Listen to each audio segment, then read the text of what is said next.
아프리카의 한 마을에 우물이 생긴 거였어요. 그래서 국제구호단체가 깨끗한 생수를 공급하기 위해서 큰 돈을 들이고 큰 정성을 들여서 지하를 파기 시작했고, 거기서 우물이 펑 터진 거예요. 그래서 그 우물이 터지자마자 아프리카의 사람들은 매우 기뻐했대요. 그리고 어린아이들이 웃고 사람들이 춤을 추고 막 그런 장면들이 나왔었어요. 그런데 그 장면이 지나간 다음에 좀 이상한 일이 벌어졌어요. 우물이 생겼는데 새로운 물이, 깨끗한 물이 터져 나왔는데 며칠이 지나자 그 물을 마시는 사람이 점점 줄어든 거예요. 깨끗한 지하수가 터졌는데 처음에는 많이 먹었는데 날짜가 갈수록, 시간이 지날수록 그 물을 먹는 사람이 점점 줄어든 거예요. 그 이유는 너무 단순했어요. 사람들이요, 저 지하수가 터지기 전에 그냥 웅덩이나 마을의 개울가에서 물을 떠다 먹고 그걸로 씻기도 하고 그걸로 모든 것들을 해결했던 그 습관이 남아있어서 그 더러운 물에 익숙해져 있었기 때문이에요. 그래서 깨끗한 물은 낯설었고 익숙한 웅덩이의 물이 차라리 편했던 거예요. 깨끗한 물을 먹으면 어떻게 될지도 모르겠고, 그 웅덩이의 물을 먹었더니 수십 년이 지나고 수백 년이 지나서 우리 조상들이 같이 먹었는데 아무 문제 없이 우리는 잘 살고 있으니 이 깨끗한 물을 먹어서 무슨 일이 생기는 것보다 저 물을, 더러운 웅덩이의 물을 먹는 게 낫다는 거예요. 그래서 그 구호단체 직원이 이런 말을 남겼어요. 깨끗한 물을 주는 것보다 그 물을 마시고 쉽게 하는 일이 더 어렵다는 거예요. 정말 놀랍죠? 저는 그 다큐를 보면서 가만히 생각했었어요. 그리고 오늘 말씀을 보면서 그 장면이 떠올랐어요. 혹시 우리의 신앙생활에 한번 비교를 해보면 어떨까라는 생각이 들었어요. 주님께서 주시는 말씀과 주님께서 주시는 새로운 날마다의 은혜, 순간순간의 은혜가 있는데 나는 그냥 예전부터 해왔던 신앙의 습관 따라서 그것이 더 익숙해서 그냥 그 옛날의 방식에, 옛날의 생각에 붙들려서 살아가고 있지는 않은지 이 생각을 좀 해봤습니다. 예수님께서는 분명히 말씀하시죠. 내가 주는 물을 마시는 자는 영원히 목마르지 않는다라고 했습니다. 하지만 우리는 여전히 웅덩이의 물에 익숙해진 인생을 살아갈 때가 너무나 많이 있습니다. 어떤 게 있을까요? 우리는 그 웅덩이의 물, 이것이 우리의 삶에 비교를 해보면, 대입해보면 어떤 것이 있느냐면 사람의 인정이라는 물, 우리 인정받고 싶어 하잖아요. 또 세상의 성취라는 물, 우리 뭔가 성취하고 싶어 하잖아요. 때로는 순간의 위안이라는 물, 우리 누군가에게 위안받고 위로받고 싶어 하잖아요. 우리는 그런 인정의 물, 성취의 물, 위안의 물을 마시면서 우리는 신앙생활을 하고 있는지 모릅니다. 그런데 그것은 마시고 나면 또 마르고 또 목마르고 채우고 나면 더 공허한 그런 물을 마시는 것과 똑같다는 겁니다. 2000년 전에 이 수가성의 여인도 그랬습니다. 5번의 결혼, 6번째 남자와 함께 살고 있는 이 수가성의 여인.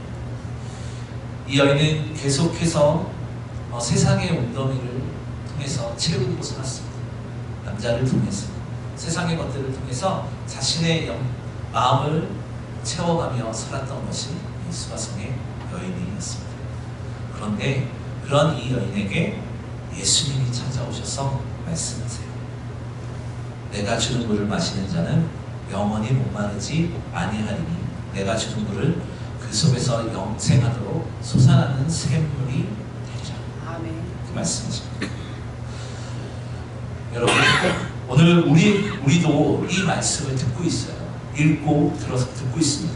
그렇다면 우리가 고민하고 생각해야 돼요. 우리는 지금 어떤 물을 마시고 있는지, 어디서 나의 영적인 갈증을 채우고 있는지, 어디서 나의 마음의 갈증을 채우고 있는지 우리 한번 되돌아봐야 된다. 오늘 말씀을 통해서 좀 살펴볼 건데요. 우리 먼저 갈증을 발견해내야 되는 거예요. 영혼의 목마름과 만남의 시작에 대해서 얘기를 해보겠습니다. 오늘 본문 7절이에요. 우리 한번 읽어보겠습니다. 시작. 사마리아 여자 한 사람이 물을 기르러 왔으니 예수께서 물을 좀 달라 하시니. 아멘. 예수님의 이 간단한 요청으로 이제 이야기가 시작됩니다.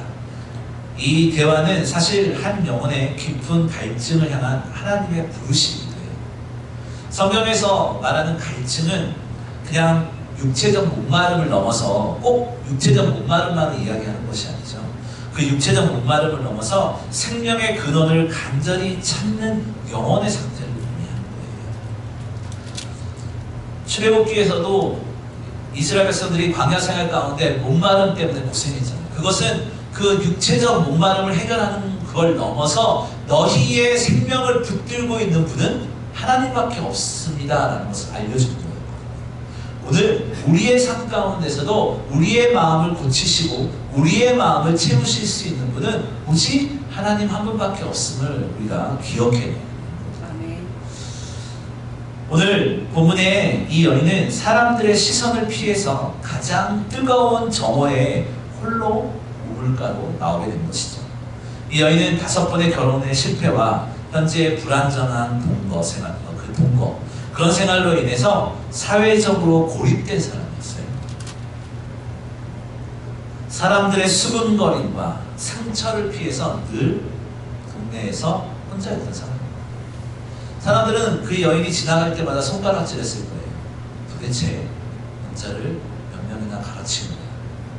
도대체 쟤는 뭐 하는 애야? 이런 손가락질과 비난과 수군거림에 이 여인은 사람들이 다니는 데가 아니라 아무도 나오지 않는데 사람들의 눈을 피해서 다녔던 거죠. 이 여인은 상처받은 마음을 숨기고 싶었고 수군거리는 소리를 듣고 싶지 않았기 때문이죠. 그런데요, 사람들을 만나기 싫어하고 피하고 싶어하던 그 여인에게 그 여인이 서 있는 그 우물의 자리에서 예수님이 이 여인을 기다리십니다. 이것은 우연일까요? 그렇지 않습니다. 요한복음 4장 4절을 보면 사마리아로 통행하여야 하겠는지라고 이야기를 하고 있습니다. 예수님께서는 유대인들이 기피하던 땅, 그 바로 사마리아, 그곳을 지나가게 된 것이죠. 그리고 사람들에게 소외당하던 여인에게 먼저 다가가신 겁니다. 이것은 복음이란 것은 결국 깊은 뜻으로는 복음은 인종과 사람과 인종과 능력과 죄와 수치와 이런 모든 것들을 초월하여서 증거되어진다는 것을 보여주는 것인데, 예수님께서 이 사마리아로 이 여인을 만난 것은 다른 것이 아니었어요. 예수님께서는 유대에서 갈릴리로 가는 길이었던 거예요. 그런데 유대에서 갈릴리로 갈 때는 길이 두 군데가 있어요. 한 군데는 이 당시 유대인들은 사마리아로 절대 지나가지 않았어요. 예루살렘을 가기 위해서. 사마리아로 지나가지 않았던 이유는 그 사마리아 사람들이 혼혈이었기 때문에 천박하고 지저분하다, 하나님의 선택받은 백성이 아니다라고 생각을 했기 때문이에요. 그래서 유대인들은 사마리아로 지나서 예루살렘으로 가는 것이 아니라 요단 동편으로 해서 뺑 돌아서 먼 길을 따라서 움직여서 예루살렘으로 갔던 것이 유대인들이었어요. 그리고 또 다른 길은 직진거리로 굉장히 짧은 거리인데 사마리아를 지나버리면 바로 예루살렘으로 들어가는 길이었어요. 근데 유대인들은 돌아서 갔는데, 보통은 다 돌아서 가는 사람들이었는데 예수님께서는 돌아가지 않고 이 사마리아로 가로질러 가면서 오늘 이 여인을 만난 것이죠. 우리의 인생에서도요, 꼭 지나가야 될 사마리아와 같은 곳이 있어요. 우리의 인생에서도 하기 싫지만 감당하기 싫지만 꼭 감당해야 될 사마리아와 같은 것이 있다는 이야기예요. 때로는 외면하고 싶은 사람일 수도 있고, 때로는 상처 준 관계일 수도 있고, 때로는 어색한 관계일 수도 있어요. 그것을 반드시 지나야 되는 경우가 생깁니다. 우리의 신앙생활 가운데서도, 공동체 가운데서도 반드시 지나쳐야 될 관계들이 생긴다는 거예요.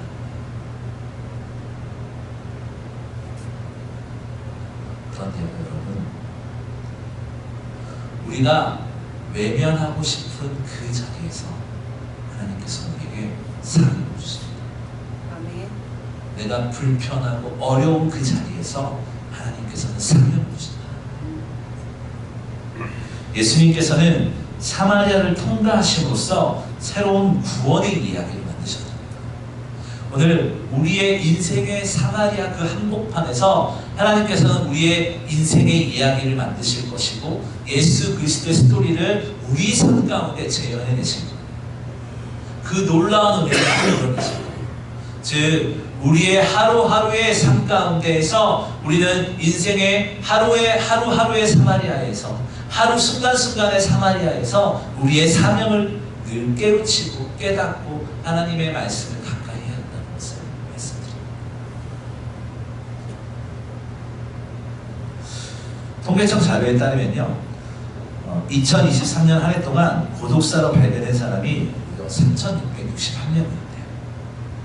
하루 평균 10명 정도가 약 10명 정도가 혼자 쓸쓸히 세상을 떠나고 있다는 겁니다.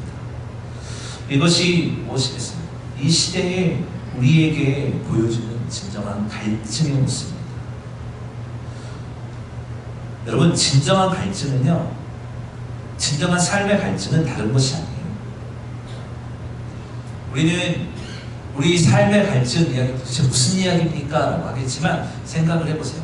우리는 관계의 갈증을 가지고 있고요 소유의 갈증을 가지고 있어요. 그런데 이상하죠? 여러분 핸드폰을 펼쳐보세요. 그러면 여기 있는 사람 거의 대부분이 핸드폰에 사람 이름이 거의 적게는 몇십 명에서 많게는 수백 명의 전화번호가 있어요. 여러분 제가 페이스북이나 인스타그램에 친구가 몇 명인 줄 아세요? 수백 명이에요. 그런데 전화기를 열어서 전화할 사람이 몇 명 없어요. 이상하죠? 전화기에는 이름이 수백 명의 전화번호가 있는데 정작 내가 할 수 있는 데는 몇 군데 없다. 여러분 이것이 현대인의 문제예요. 마음의 갈증은 다른 것이 아니에요.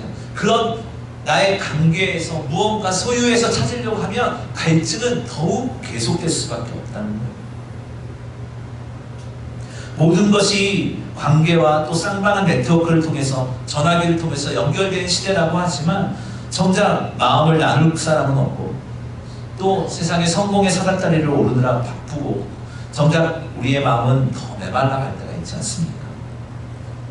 그래서 우리는 각자의 정오에 홀로 우물가로 나가고 있을지 전화기에는 수천 명, 수백 명의 연락처가 있지 마음을 털어볼 데가 없어서 우리는 사람들의 관계를 원하고 사랑을 원해서 그 정오의 우물가로 혼자 헤매고 있는 것이 우리의 모습이지. 그 우물가에서 우리의 내 마음을 위로받기 위해서 힘쓰고 있지 않습니까? 그런데 그런 우리에게 예수님께서 말씀하세요.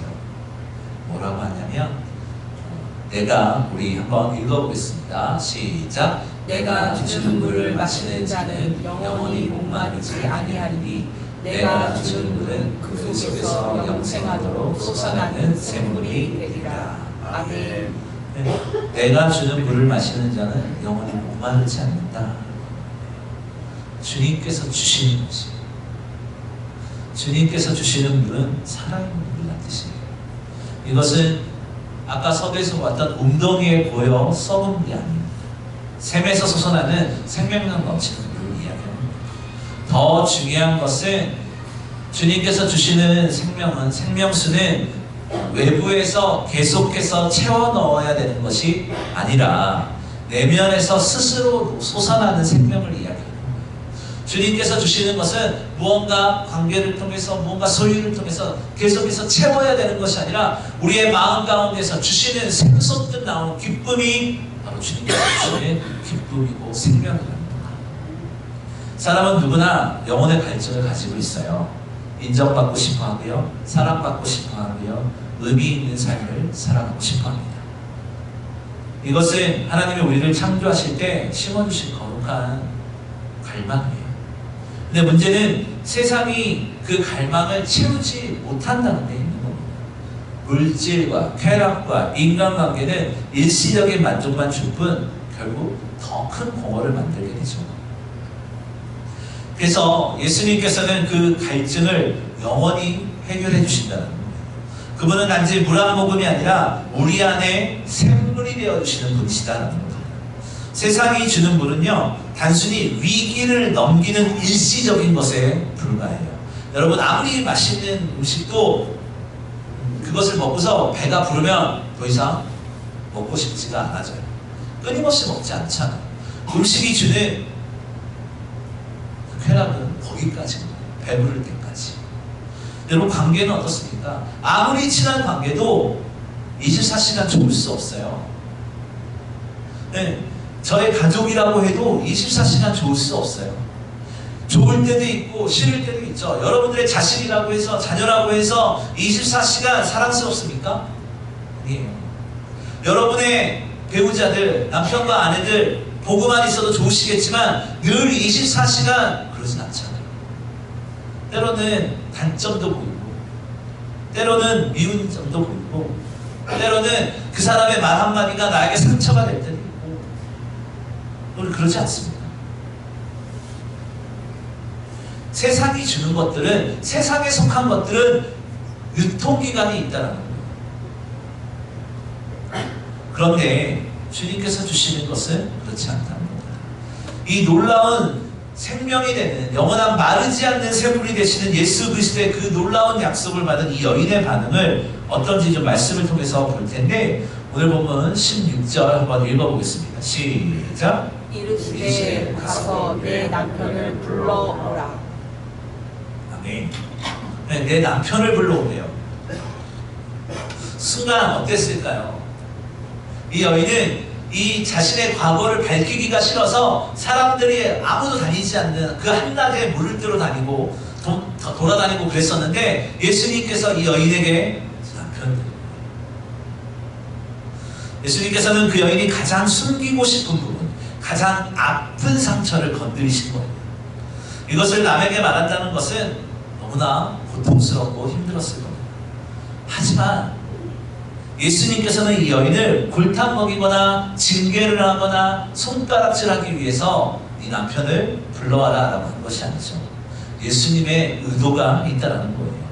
이것은 정죄가 아니었어요. 치유를 위한 첫걸음이었다는 거예요. 여러분, 의사가 환자를 치료하기 위해서는 뭐 하나요? 먼저 정확한 진단이 필요하죠. 그래서 병원 한번 가보세요. 처음에 가면은 뭐 하고 혈압 재고 피 뽑고, 피를 왜 그렇게 많이 뽑아가는지 모르겠는데 피도 뽑고 막 엑스레이도 찍고 그러지 않습니까?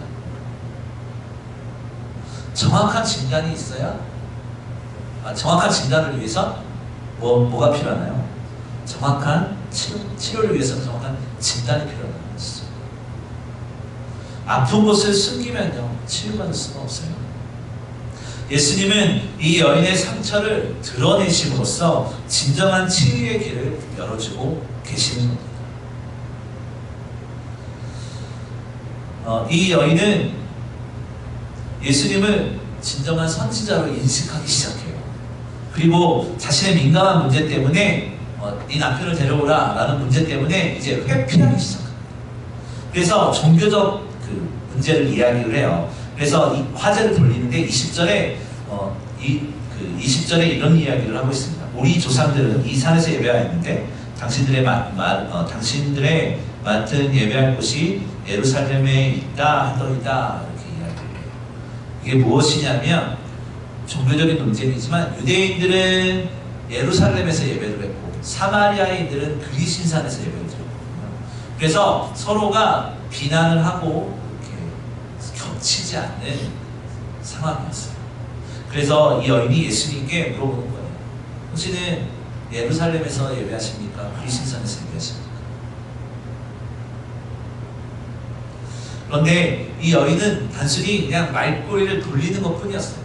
여러분, 잘못하면 어떻게 하나요? 사고 치면 너 왜 그랬어? 그러면 근데 여기서 화제를 돌리세요.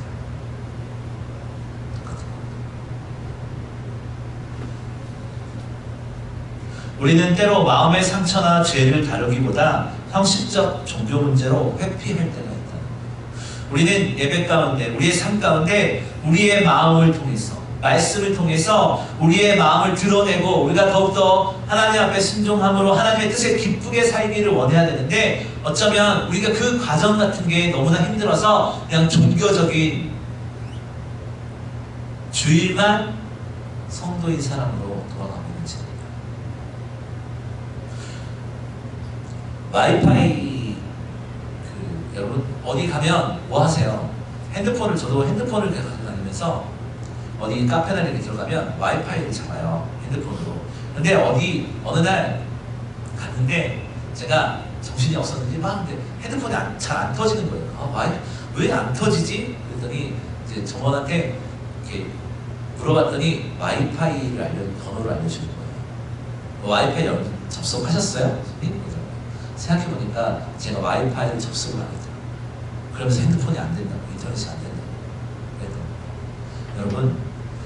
여러분, 내 삶을 살아가는 것보다 더 중요한 건 하나님과 연결하는 거예요. 바르게 연결해야 돼요. 휴대폰이 와이파이에 연결이 안 돼 있으면 우리가 무료로 쓸 수 없잖아요. 그렇듯 우리의 삶 가운데서도 하나님과의 연결이 얼마나 중요한지 몰라요. 그래서 그런 이 여인이 예수님과의 연결 직전에 있었던 겁니다. 그래서 예수님께서는 그 모든 걸 이 여인의 회피하려는 질문에 모든 것을 꿰뚫어 보시고 본질에 대해서 이야기를 하시죠. 우리 24절 우리 한번 읽어보겠습니다. 시작. 하나님은 영이시니 예배하는 자가 영과 진리로 예배할지니라. 아멘. 장소의 문제가 아니라는 거예요. 의식이, 형식이 중요한 것도 아니라는 겁니다. 하나님과의 진실한 관계, 이것이 답이라는 겁니다. 하나님과 연결하는 게 중요하다는 거예요. 그리고 드디어 대화의 절정이 나와요. 25절에서 이 여인이 말해요. 당신이 말하는 걸 잘 알겠는데 메시아가 오시면 나의 이 모든 혼란이 끝나고 진짜 진리를 알게 될 겁니다 라고 이야기해요. 그러자 예수님께서 뭐라고 하냐면 26절에 보니까 네가 말하는 내가 그다 라고 말합니다. 이 말은, 예수님의 26절의 말은 출애굽기 3장 14절에 하나님께서 모세에게 말씀하시는 그 스스로 있는 자다라고 표현하는 것과 똑같은 표현이에요. 그래서 예수님께서는 내가 선지자나 뭐 이런 것이 아니라 스스로 있는 자다라고 말을 합니다. 순간 이 여인의 모든 갈증이 이 예수 그리스도의 이름으로 집중되기 시작합니다. 그동안 사람들에게서 찾으려고 했던 그 사랑과 안전함과 의미를 주실 수 있는 분이 바로 눈앞에 계셨던 것이죠. 그렇다면 이 놀라운 계시를 받은 이 여인의 반응이 어땠는지를 좀 살펴볼 텐데, 이 새로운 삶의 변화가 시작되기 시작합니다. 우리 28절 한번 읽어보겠습니다. 시작. 여자가 물동이를 버려두고 동네로 들어가서 사람들에게 이르되. 아멘. 이 한 문장, 이 한 절에 모든 것이 담겨 있어요. 물동이를 버려두고. 물을 기르러 왔던 이 여인이 정작 물동이를 버려두고 간 사건입니다. 당시 물동이는 여인들에게 매우 소중한 생필품이었죠. 하지만 그 여인에게는 더 이상 중요하지 않았습니다. 왜냐고요? 물보다 더 중요한 것을 발견했기 때문이에요. 영적인 갈증이 해결되었기 때문입니다. 더 이상 육체적 갈증은 더 이상 중요하지 않았습니다. 우선순위가 바뀐 것을 이야기합니다. 이것이 진정한 회심의 증거예요. 물동이는 단순한 물그릇이 아니라 그녀의 일상이었고 그 여인의 삶이었고 반복된 갈증이었고 고립된 존재의 상징이었던 이 물동이를 예수 그리스도를 만남으로써 내팽개쳐치고 진정한 물동이 되시는 예수 그리스도를 붙들기 시작하는 거예요. 아멘. 오늘 우리의 삶에서도 마찬가지예요. 우리가 가지고 있는 그 물동이, 일상의 물동이, 삶의 반복된 갈증의 물동이, 그 다음에 난 고립되어 있어 라고 생각하는 외로움의 물동이를 주님을 만남으로 던져버려야 된다는 겁니다. 아멘. 그럴 때 변화가 일어나는 것이고 삶의 회심이 일어나는 겁니다. 무력한 나의 물더미를 던져버리십시오. 무기력한 나의 물덩이를 던져버리십시오. 아멘. 실패한 나의 물덩이를 던져버리시고 아멘. 상처받은 나의 물덩이를 던져버리시고 아멘. 기쁨과 마르지 않는 샘 되시는 예수 그리스도를 붙드시기를 바랍니다. 아멘. 그렇게 되면 어떻게 되냐고요? 29절을 보면 와서 보아라. 우리가 생각해야 될 것이 있어요. 이 여인은 자신의 부끄러운 과거조차도 복음을 전하는 도구로 사용하게 된 겁니다. 이것이 바로 복음의 능력이에요. 복음은 우리의 과거를 지우지 않아요. 우리의 상처난 과거를 지우지 않아요. 대신 그 과거를 하나님의 영광을 드러내는 도구로 변화시킵니다. 아멘. 사도 바울도 자신을 죄인 중에 괴수다라고 이야기를 하지만 그 과거가 있었기에 더욱 큰 은혜를 증거할 수 있었죠. 내가 예수 그리스도를 믿는 자들을 그렇게 핍박했는데, 내가 예수 그리스도를 따르는 자들을 그렇게 돌로 쳐 죽였는데 예수 그리스도는 진짜더라. 그렇게 되니까 내 삶이 변하더라. 아멘. 이것이 복음의 능력이에요.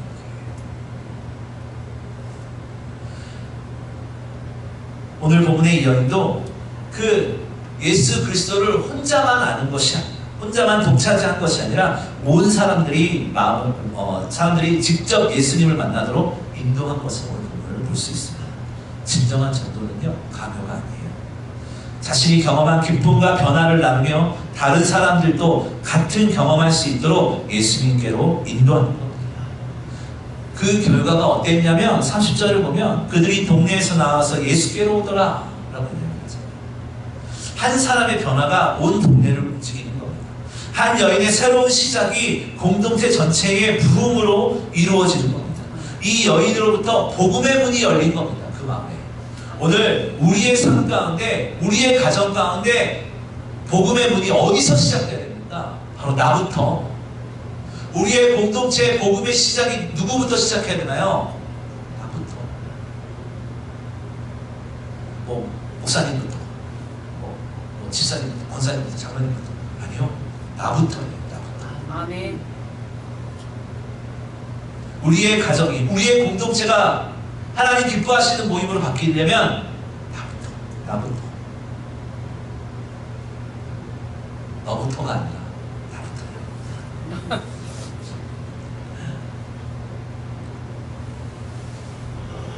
나부터예요. 이것이 바로 우물에서 다시 시작되는 새로운 인생이에요. 실패한 과거에서 사명의 미래, 소외된 존재에서 공동체의 변화죠. 목마른 영혼에서 생수를 나누는 생을 받게 됩니다. 현대 심리학에서 회복 탄력성이라는 말을 해요. 회복 탄력성의 가장 성경에서 완벽한 모델이 어디 있을까라고 했을 때 바로 이 스가랴 이야기가 나와요. 좌절과 실패를 딛고 일어서서 더 강한 사람이 되는 것, 그 원동력은 바로 예수님과의 만남에서 시작되는 것입니다. 여러분, 여러분의 과거, 여러분의 상처, 여러분의 실패 가운데서 딛고 일어설 수 있는 방법은 친구의 위로가 아니고 세상의 돈도 아니고 예수님과의 만남에서부터 시작합니다. 예수 그리스도는 단순히 위로자로 끝나는 것이 아니라 다시 일으키는 능력의 주님이십니다. 기독교인은 실패 그 자체보다 그 실패 이후에 회복과 순종으로 성숙해집니다. 아멘. 여러분, 삶 가운데 크게 난 상처가 있으십니까? 고통이 있으십니까? 콩콩 싸매지 마세요. 주님 앞에 내어놓으세요. 그러면 예수 그리스도의 복음의 능력이 거기서 시작할 겁니다. 아멘. 사랑하는 여러분, 오늘 이 사마리아 여인의 이야기는 2000년이 지난 지금도 오늘 우리에게 생생하게 전달되어지고 있는 이야기입니다. 서론에 말씀드린 아프리카 마을의 이야기를 기억하시기 바랍니다. 깨끗한 물이 준비되어 있지만 사람들은 여전히 더러운 웅덩이 물을 마십니다. 익숙함 때문에, 변화에 대한 두려움 때문이죠. 현대 사회의 사람들이 이와 같아요. 그리고 이 사마리아 여인처럼 마음의 갈증으로 고통받고 있습니다. 해마다 증가하는 고독사의 통계는 우리 사회가 얼마나 마음 가운데 목마른 영혼들로 가득 차고 있는지 단적으로 보여주는 하지만 놀라운 소식은 예수님은 이미 우리를 위해서 깨끗한 영적인 우물을 준비해 두셨다는 거예요. 그리고 오늘 우리에게 말씀하시죠. 내가 주는 물을 마시는 자는 영원히 목마르지 않는다. 지금 여러분의 마음 가운데 채워지지 않는 갈증이 있습니까? 실패와 좌절로 인한 상처, 인간관계 어려움, 미래에 대한 불안, 존재의 의미에 대한 회의가 있으십니까? 여러분은 바로 여러분의 우물가에도 주님께서 오셔서 만남을 기다리고 계십니다. 그분은 여러분의 과거를 정죄하지 않으세요. 오히려 그 상처와 아픔을 다 하시고 새로운 시작을 주고 싶어 하시는 분이십니다. 아멘. 예수님께서 주시는 생수는 우리를 살리는 것입니다. 우리를 살리는 그 생수를 우리가 붙들고 예수 그리스도의 그 이름으로 일어설 수 있는 저와 여러분이 되어서 영원히 마르지 않는 기쁨을 소유한 하나님의 귀한 자녀들이 되시기를 주님의 이름으로 소원합니다. 아멘.